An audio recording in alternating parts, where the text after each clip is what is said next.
وزارت کارهای خارجی جمهوری تاجیکستان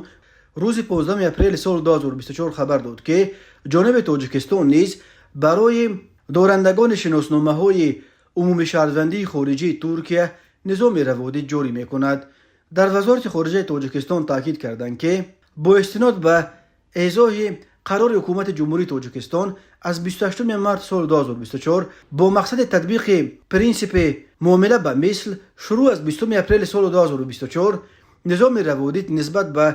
دارندگان شناسنامه‌های عمومی شهروندی خارجی ترکیه تطبیق می‌گردد. در وزارت همچنین توضیح دادند که شهروندان ترکیه می‌توانند روادید جمهوری تاجیکستان را در سفارت و کنسولگری‌های این کشور در خارج دسترس نمایند. نرخ ویزای معمولی تاجیکستان $25 و برای گروه عبارت از نه کم از 5 نفر $12.5 است. این اقدام دوشنبه بر اساس پرینسیپ معامله به مثل در پاسخ به فرمان پرزیدنت ترکیه رجب طیب اردوغان از 6 اپریل است که نظام بدون روادید را برای شهروندان تاجیکستان بیکار کرد. سفارت ترکیه در تاجیکستان بعداً توضیح داد که این فرمان از 20 اپریل به اجرا می درآید و از آن به بعد طلبگاران سفر ترکیه باید از قبل به کنسولگری های این کشور برای گرفتن روادید مراجعت کنند. هرچند سفارت ترکیه اظهار امید کرد که جاری کردن ویزا با تاجیکستان از جانب انکره می تواند اقدام موقت باشد، ولی باور می رود که